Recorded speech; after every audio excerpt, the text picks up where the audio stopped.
안녕하십니까? 해운대 부민병원 박흑승입니다. 자, 지금 두 번째 소화기 약물 두 번째인데 지금 차트에서는 위장관 장애 치료제, 영양 장애 치료제 이런 거 이제 얘기를 좀 하도록 할게요. 그래서 오심과 구토, 변비, 설사, 이리터블 바울 신드롬, 인플라메이터리 바울 디지즈 이게 이제 질환에 대해서 어느 정도 인사이트가 있어야 이제 약에 대해서 얘기를 하니까 좀 이해하기가 쉽다 이런 의미죠. 그래서 이 계략적인 거는 조금 알아두시는 게 좋습니다.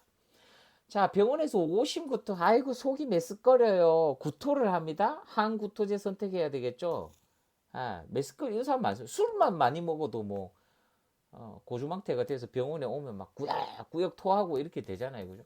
그래서 오심이 왜 생기는지, 어떤 원리로 생기는지 알면, 아, 오심에 사용하는 약제가 어떤 걸 쓰는지. 멀미 같은 것도 오심 있잖아요. 노지아 버미팅 있으면, 멀미에서는 뭐 때문에 어떤 약을 쓰는지 뭐 그런 얘기 할 겁니다. 자, 오심과 구토의 원인을 한번 볼까요? 위장관 질환, 전신마취제, 외상, 이거 뇌이의 이상, 속기에 뭐 이렇게 돼 있는 방골이관이나 그런데 이제 염증이 생긴 또 당뇨, 소뇌의 손상 뭐 이런 거 있으면 어지럼증 생기겠죠. 그러면서 오심과 구토의 원인이 된다. 정신적인 영향도 있습니다. 아, 이게 이제 뭐 약물이나 이런 거 말고도 정신적으로 영향도 있기 때문에 희한하게 항정신과 약물 그러니까 벤치 태우고 하는 거 있잖아요. 그런 약들도 효과가 있다는 거죠. 그리고 화학요법 이게 어떻게 보면은 좀 제일 실제로 써야 되는 분들이죠. 항암 치료하면 노지아 보미팅 많습니다. 그래서 이런 분들한테 어떻게 쓰느냐. 그 유발 기전을 보면 연수에 구토 중추가 있어요. 버미팅 센터가 있는데 여기 보시면 소화관에도 뇌이에도 뇌간과 대뇌 피질에도 그러니까 다 제가 봤을 땐 답니다. 거의 위장관과 뇌 이쪽 동네에 화학 수용체 유발 구역이라는 게 있어요. 이걸 CTG라고 하는데 케모 리셉터 트리거 존 여기에서 정보를 어디로 준다? 연수로 주는 거죠. 화학적인 작용의 정보를 CTJ라고 하는 그 화학 수용체의 정보를 연수의 구토중추에다가 버메팅 센터에다가 딱 주면 울컥울컥 하는 거죠. 그래서 화학요법은 구토 유발 전이를 만들어서 직접적으로 연수에 CTG 혹은 구토 중추를 자극한다. 그러니까 케모테라피 하면 이게 뭐 어디 갔다가 뭐 이런 게 아니고 직접 연수에 작용해갖고 구토 중추 자극해갖고 보미팅 일으킬 수 있다는 거죠. 그래서 여기 보시면 위장관 세포에서 세로토닌을 유리하고 5-HT3, HT3 이것도 세로토닌 수용체거든요. 이런 걸 활성화시켜서 구토를 일으킨다. 신경전달 물질 보니까 구토하고 연관 많은 놈이 이 두 놈이에요. 세로토닌하고 도파민이 많아지면 구토가 유발한다. 그래서 항구토제의 작용 기전 보시면 항구토제 대부분은 뇌에서 아까 전에 제가 요런 얘기 했죠. 케모 리셉터. 결국 화학 물질 작용이란 얘기죠. 그 화학 물질이 세로토닌과 도파민을 그쪽에 있는 수용체를 작용한다. 그 억제제로 작용한다. 페노티아진 유사제, 페노티아진 이런 것도 있고 항정신병 약물, 신경안정제, 스테로이드, 요 항콜린제하고 항히스타민제도 멀미에 구토에 조금 효과가 있다. 이거 좀 재밌는 사실이죠. 자, 항구토제 빨간 줄 쳐놓은 게 조금 굉장히 중요한 두 가지 병원에서 대부분 많이 사용하는 항구토제고 여기 보시면 항콜린제와 항히스타민제 이런 것도 많이 씁니다. 왜 배 탈 때 패치 붙이고 하는 뭐 그런 것들이죠. 하나씩 볼게요. 자, 첫 번째는 요 5-HT3 이게 세로토닌 수용체입니다. 5-HT 뭐 이런 식으로 나오면 이 세로토닌 수용체를 차단한다. 온단트라고 합니다. 온단트. 말초 CTJ에서 요 수용체를 차단해서 효과를 나타낸다. 항암 치료 했을 때도 효과를 나타낸다. 결국은 온단트는 세로토닌을 떨어뜨린다. 이렇게 이해하시면 됩니다. 두 번째, substituted 벤자마이드, substituted 벤자마이드, 다른 말로 메트콜로 프로마이드, 다른 말 맥페란입니다. 맥페란. 이 놈은 일반적으로 제일 많이 쓰는데 CTJ에서 도파민 억제 작용을 통해서 효과를 나타낸다. 그 두 개 외울 거 두 개밖에 없죠. 온단트는 세로토닌 억제. 이게 더 비쌉니다, 사실. 맥페라는 이 도파민 억제. 그래서 어디 자극하는 거? CTJ를 자극해서 구토 유발 중추 자극하는 걸 블락킹 해준다. 그러니까 딱딱 정리하시면 돼요. 온단트는 세로토닌 억제, 그다고 맥페라는 도파민 억제, 요래 갖고 항구토 효과를 나타낸다. 그다음에 이런 것도 있습니다. 프로클로페라진 하는 이런 약, 이런 약들도 여기 보시면 CTJ에서 도파민 억제장을 통해서 효과를 나타낸다. 이거 제일 마지막에 보시면 제가 그렇게 코멘트 해놨어요. 첫 번째, 두 번째, 세 번째가 거의 강력한 구토 효과를 나타내고, 요 뒤에 나오는 4번부터 나오는 놈은 막 그냥 보조적으로 한번 또 이렇게 써본다는 거죠. 할로페리돌 하는 것도 사실은 이거는 항정신병 약물이죠. 가바 수용체 조절하는. 그래서 이런 약도 쓰고, 벤조다이아제핀 뭐 이런 것도 쓸 수 있고.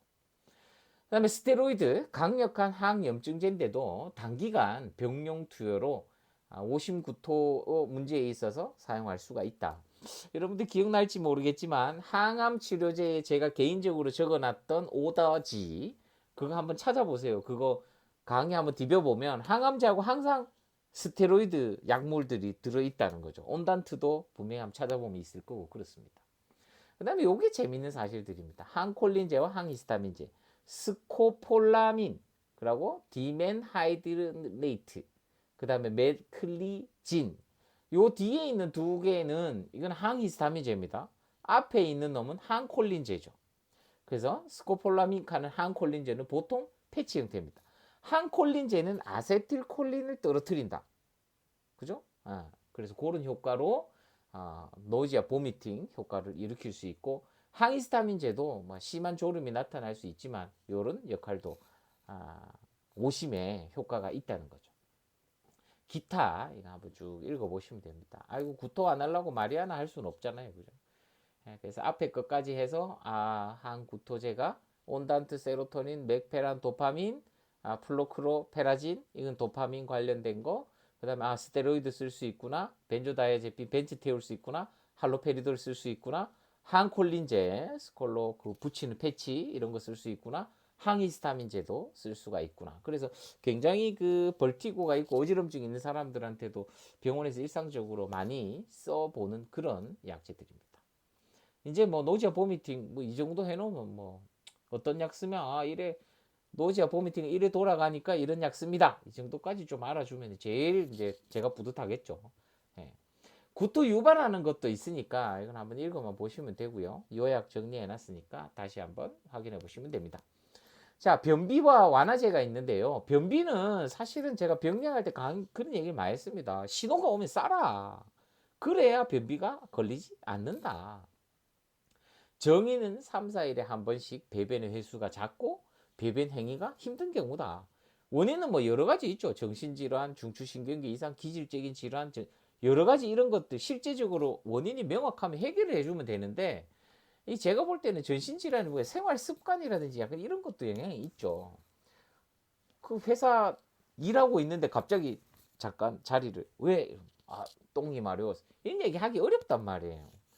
그러니까 참으면 어떻게 된댔죠? 위장관 직장 그쪽에 있는 마지막 쪽에서 시그모이드 콜론 이런 데서 수분을 엄청 흡수해 버린단 말이에요. 그 딱딱하게 되겠죠. 막혀갖고 안 나온다는 거죠. 그래서 막 셀라인 넣어갖고 이제 물 흡수시켜갖고 나오고 하는데, 변비는 저한테 오면 돼. 그렇다고 저한테 오면 된다. 뭐 이거는 실언인 것 같은데. 하여튼 변비 있을 때는 무조건 신호가 왔을 때 쏘면, 신호가 있을 때 누면 잘 안 옵니다. 물론 이제 완화제나 여러 가지 이런 것들 도움 받을 필요는 있겠죠. 볼륨을 좀 늘리는 약들, 뭐 마그밀, 뭐 여러 가지 이런 약들이 있거든요. 또 하나 비울 게 있죠. 신호 왔을 때 비워야 될 게. 그게 소변이죠. 그죠? 시스타이티스, 뭐 APN 이런 얘기 많이 했던 거 기억이 납니다. 자, 여기 보시면 대장에서 흡수되는 수분량은 400ml 정도다. 그래서 참지 말고 빨리 비워라. 이런 얘기입니다. 완화제 보시고 삼투성 완화제, 자극성 완화제, 대변 연화제, 뭐 윤활성, 이거는 뭐 오일 같은 거죠. 그죠? 그리고 염소 통로 활성제 여러 가지 변을 무르게 하는 그런 약들이 있습니다. 여러분들 쭉 한번 읽어보시면 되고, 여기 2번 보시면 삼투성 완화제의 락툴로즈는 조금 알아놓으셔야 돼요. 이거 보시면 락툴로즈 등이 삼투성 완화제로 삼투작용으로 장 내 수분 조류를 일으켜서 장을 팽창시킨다. 장이 팽창되면 볼륨 이펙트로 머리에서 이제 리플렉스가 있어서 내보내라는 자극들이 많이 오거든요. 그래서 그런 효과를 통해서 배변 효과를 조금 좋게 하는 거죠. PEG 같은 경우는 내시경 검사 전처치로 사용한다. 보통 뭐 대장 내시경 얘기하는 거겠죠. 그다음에 이게 중요한 얘기죠. 락툴로즈는 암모니아 농도를 감소시킬 수 있어서 간, 뇌병증 환자에서 사용할 수 있다. 우리 혈액 검사해 보고 병원에 LC 간 경화증 환자 병원에 있을 때 입원해 있는데 막 저녁에 헛소리 하고 막 이래 되거든요. 이런 환자들 피 검사해 보면 암모니아 수치가 굉장히 높아 있는 경우에 이 락툴루즈 에네마를 많이 해달라고 얘기를 합니다. 그래서 이 삼투성 완화제는 그렇게 배변 효과도 있지만 이렇게 암모니아 농도를 떨어뜨리는 그런 효과도 있다. 요걸 조금 알아놓으셔야 된다는 거죠. 자, 변비 막으려면 제가 또 아주 강조를 바로 실행할 것이 굉장히 중요하다. 이거 다 좋죠. 근데 이런 거 안 쓰고 하면 제일 좋죠. 그래서 티칭 할 때, 이 강의 듣는 여러분들도 욕구 생기면 바로 빡! 티칭 할 때도 바로 가셔야 된다. 이런 얘기를 좀 하시는 게 좋지 않겠나. 그 얘기입니다. 자, 그 다음에 이제 지사제, 설사를 멈추게 하는 그런 약들, 장운동 억제제 이런 것들이 있습니다. 또 흡착제, 수분 전해질 수송을 변화시키는 비스무스 이런 것들도 있고요. 이리터블 바울 신드롬이라고 하면 이게 이제 조절이 잘 안 되는 것들이죠. 그래서 컨스티페이션이 심한 치료제, 다이어리아가 심한 치료제, 복합돼 있을 때 그런 치료제들에 대해서 한번 정리해 놓고 간단하게 이제 확인해 보는 겁니다. 자, 설사는 운동 증가와 수분 흡수 감소로 발생한다. 그래서 쭉 한번 읽어보시고 삼투성 설사가 있다. 분비성 설사가 있다. 균이 있느냐 없느냐에 따라서 또 처방하는 게 좀 차이가 있겠죠. 만약에 이제 세균성 감염에 의한 거라면 당연히 이제 항생제도 고려를 해봐야 된다는 거죠. 분변 검사에서 컬처에서 자랐다든지 이런 경우. 보통은 이제 설사 환자들 보면 일반적으로 뭐 자기 뭐 식중독이라고 이래갖고 병원 오는데 식중독 그런 거 잘 있지 않아요. 식중독이라고 얘기할 정도면 이거는 거의 세균 검사에서 분변 검사에서 세균이 거의 나와야 되는 수준이고 대부분은 밥 먹고 해산물 먹고 화장실 한두 번 들락달락 하는 이 정도는 거의 바이럴 인펙션이죠. 바이러스성 장염 정도 된다고 보시면 되고 그게 시수가 오래 간다. 탈수가 문제가 돼갖고 콩팥 기능이나 뭐 여러 가지 이런 문제가 생길 정도면 그때사 이제 분변 검사부터 시작해서 항생제까지 쭉 해볼 필요가 있다는 거죠. 그래서 지사제 종류도 뭐 장운동 억제제, 흡착제, 수분 전해질 수송 변화시키는 비스무스 이런 것들이 있다. 제가 이제 하나 정리하고 갈 거는 우리 그 교과서에는 조금 약하게 제가 적어놨는데 다음에 개정판 한다든지 할 때는 조금 보충을 할 겁니다. 제가 쭉 찾아보니까 분명히 넣어놨나 했는데 없더라고요. 이 장운동 억제제 크게 두 가지로 이렇게 나누는데요. 장운동 억제제. 장운동이 뭐죠? 교감, 부교감으로 나누면 됩니다. 장운동은 부교감 신경 항진 때 장운동을 많이 하죠. 그죠? 자, 교감 신경, 부교감 다시 한번 해보면 교감 신경은 연예인 만났다. 동공 확대, 입이 마르고 심장이 거리고 호흡이 그리고 근데 소화 기능은 떨어진다. 소변 대변 배출을 줄이라. 그 부교감일 때 소변 대변 기능이 좋아진다. 즉 장운동이 좋아진다. 자, 장운동 억제제란 말은 다른 말로 돌리면 항콜린제다 이 얘기입니다. 그죠? 이해가 되죠? 부교감 신경을 다운시켜라. 스코폴라민 아까 들어봤죠? 이것도 항콜린 제제입니다. 거기에 아세트아미노펜 이거 뭐지? 진통소염제죠. 이거 섞어 놓은 게 부스코판 가는 약입니다. 보통 배 아플 때 먹는 약 주사제 뭐 이런 것들이 요거고 그 다음에 이제 병원에서 쓰는 알기론 카는 약이 있어요. 시메트로피움 카는 게 있는데 이놈도 항콜린 약물이다. 그러니까 부교감 신경을 억제한다. 항콜린 약물이다. 아세틸콜린 감소하면 결국 그 위장관에 있는 평활근 수축을 억제하면서 효과를 나타낸다는 거죠.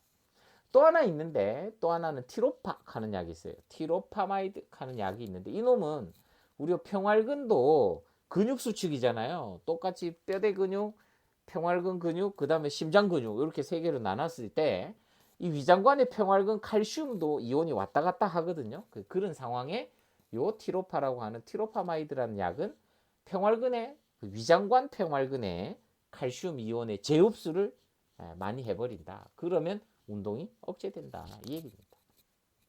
그래서 장운동 억제제는 하여튼 교재에는 없지만 알기론 많이 들어봅니다. 티로파 엄청 많이 들어요. 좀 전에 얘기했던 맥페란 그 세계 삼총사입니다. 이거 거의 뭐 엄청 많이 들어요. 그리고 무슨 H2 블로커, 디딘, 티딘 뭐 이런 거, 그다음에 졸 이렇게 끝나는 이 네 개, 하나, 둘, 셋, 넷, 다섯 개 정도죠. 이 다섯 개는 어느 병원이라도 많이 쓴다는 약들이죠. 그래서 이 정도는 조금 알아놓으시면 좋을 것 같습니다. 그래서 지사제 요약했는 거 있고, 자, 그 다음에 이제 과민성 대장증후군은 아까 이제 컨스티페이션이 우세냐 아니면 다이아리아가 우세냐 이런 약들. 뭐 약들 이름이 좀 어렵죠. 한번 쭉 읽어보시면 됩니다. 그리고 예, 읽어보시고 기전 같은 것도 제가 책에 상세하게 적어놔서 읽어보시고, 인플라메이터리 바울 디지즈 같은 경우에 만성염증성 창자병, 비정상적인 점막의 면역 반응, 아프겠다, 따갑다 이런 느낌이 딱 오죠. 위장관의 만성염증, 어디선가 피도 나고 막 감염도 잘 되고 여러 가지 문제가 많겠구나. 그래서 그 약제들, 이거는 이제 병리학적인 그런 내용들이죠. 크론병이냐 유씨냐, CD냐 유씨냐, 거기에 대해서 그림으로 한 번 더 짚고 넘어가는 거죠. 치료제는 이렇게 보통 있습니다. 5-ASA 하는 약제 있죠. 설파살라진도 어디서 들어본 것 같다. 근데 어딘지는 잘 모르겠다. 이럴 겁니다. 그 다음에 콜티코스테로이드. 스테로이드는 당연히 이게 항염증제니까 많이 쓰죠. 그리고 비싼 약, 맙, 생물학적 제제. 뭐 TNF 알파 억제제, 알파포 인테그린 억제제, 뭐 이런 것들 맙 끝나면 좀 비싼 약들이구나. 그다음 면역 조절제, MTX나 6MP 같은 이런 약들도 쓴다. 아자트로프린 이런 것들은 면역 조절제죠, 이것도. 트랜스플란테이션 했을 때 쓰는 그런 약들입니다. 자, 첫 번째 인플라메이터리 바울 디지즈 치료제 5-ASA라고 돼 있는데 아미노살리실레이트인데 약제 보니까 뭐라 되어 있어요? 설파살라진. 여러분의 기억을 더듬어서 육장 감염의 항균제 보시면 엽산 기량제 중에 설포나마이드 하는 게 있었다. 그래서 이거 보시면 설파살라진 이 뒤에 쭉쭉 보시면 화상 환자는 효과적이다. 그 다음에 여기 보시면 광범위한 작용이 있고 위장관 흡수가 되지 않아 만성 염증성 장질환 치료제에 효과가 있다. 내가 딱 적어놨었죠. 그래서 이렇게 또 연결된다는 거죠. 만성 염증 장질환이지만 항생제도 쓸 수 있구나 이 얘기입니다. 자, 스테로이드는 워낙 뭐 유명한 약이니까 당연히 인플라메이터리 바울 디지즈를 쓸 수가 있고, 생물학 절자제는 비싸댔죠. TNF 알파 억제제, 알파포 인테그린 억제제 이런 것들 맙 이렇게 끝나면 비싸다. 면역 조절제 MTX 많이 나옵니다. 다음에 한번 여러분들 잘 찾아가고 MTX만 따로 한번 정리를 한번 해보세요. 면역 조절돼 있고 항암에서도 있었고, 심지어는 액토픽 프레그넌스 피호약으로 해결하는 그 항암제로 치료하는, 이거 다 적어놨네, 그죠? 한번 정리해볼 기회가 있으면 좋겠고, 6-MP나 아자트로프린 뭐 이런 것도 있다는 거죠. 그래서 치료제도 한번 보시면 됩니다. 영양장애는 여러분들 굉장히 어떻게 보면은 뭐 상식적인 수준에서도 좀 볼 필요가 있어서 빨리빨리 넘어갈 거예요. 바이타민 같은 경우에는 B 복합군이 있고, 바이타민 C. 바이타민 C는 이제 콜라겐 합성하고 연관이 있기 때문에 뭐 대구 사람 사과를 많이 먹으면 피부가 이렇게 좋아진다 뭐 이런 얘기. 결국은 비타민 C가 콜라겐 합성하고 연관이 있기 때문에 그런 얘기를 하는 거죠. 피부 미용에 좋다. 비타민 C가 직접 작용하는 게 아니고 콜라겐을 많이 만들어서 예뻐진다 뭐 이런 얘기죠. 그 다음에 ADEK, 레티놀, 뭐 칼시테리올, 그 다음에 뭐 토코페롤 뭐 이런 것들도 있습니다. 그래서 각각 다 다시 한번 적어놨으니까 훑어보시면 되고요. 니아신 같은 경우에는 요 다음 세 번째에서 하겠지만, 이거 굉장히 니아신을 미리그램 용량으로 주면은 그냥 요런 여러 가지 요런 효과들이 있지만, 그램 용량을 많이 주게 되면 이거는 이제 그걸 뭐라고 하죠? 지방 대사하고 조금 관련이 있어서 그런 약제로도 쓴다는 거죠. 그래서 여러 가지 뭐 엽산, 뭐 코발라민, 비타민 C 얘기 있었고, 뒤쪽에 여기 보시면 네모 하나 쳐놓은 게 그 얘기입니다. LDL 수치를 낮춘다. 이건 그램 용량일 때 니아신 B3는 LDL 수치를 낮출 수 있다. 그 다음에 이제 레티놀, 뭐 칼시페롤, 그 다음에 토코페롤, 뭐 퀸논 이런 것들 한번 쭉 읽어보시고 정리해 보시면 좋을 것 같아요. 다시 한번. 자, 그 다음에 무기염료도 굉장히 뭐 미세 물질들, 미량 무기질이라서 한번 보시면 되고, 요거 이제 본의 아닌 체중 감량, 요게 이제 개념이 중요한데요. unintentional weight loss, unintentional weight loss에서 UWL 이렇게 보는데, 이게 6에서 12개월 동안 자신 몸무게의 5%, 그리고 4.5kg 이상 체중이 감소했다. 이걸로 보는 거죠. 왜 감소했을까? 체중 감소가. 이 네 가지 중에 하나라는 거죠. 캔서냐, 만성염증이냐, 감염이냐, 아니면 메타볼릭 디지즈냐, 정신과적 문제냐. 이런 것들을 확인할 필요가 있다는 거죠. 그래서 이런 경우에는 뭐 장관 영양이라고 해서 L튜브나 뭐 이런 거 해서 주는 제형, 위장관으로 주는 영양이 있고, 비경규 TPN이라고 하거든요. 토탈 파엔테랄 뉴트리션. 이게 페리페럴 라인으로 줄 것이냐, 아니면 센트럴 라인으로 TPN을 줄 것이냐. 이것도 굉장히 많이 씁니다. 제재는 뭐 엄청 많이 있죠. 그리고 이제 비만 관련 약물들이 있는데요. 간단히 하면 지방 흡수를 차단하는 약물, 그 다음에 식욕을 억제하는 약물, 배출 시간을 좀 천천히 하면 포만감이 있으니까 좀 적게 먹겠죠. 그런 약물들이 있다. 대표적인 것만 제가 언급을 해놨습니다. 제니칼 하는 약 있죠. 라이파이제 작용을, 리파이제 작용을 막아서 지방의 약 30%를 흡수 못하도록 한다. 이게 이제 올리스테이트라는 게 작용하게 되면 이게 팻이 흡수가 안 되고 나가버리는 거죠.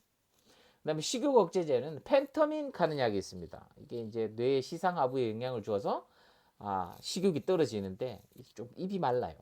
그러고 어느 정도 기간에 효과가 없으면 쓰지 마라 이런 것도 있고, 컨트라북하는 이런 약들, 요거 섞어나는 이런 약들도 있고, 도파민 활성 증가시키고 아편 수용체를 차단해서 식욕을 감소시키는 이런 효과들, 식욕 억제제, 정신과적인 약들이라고 보시면 됩니다.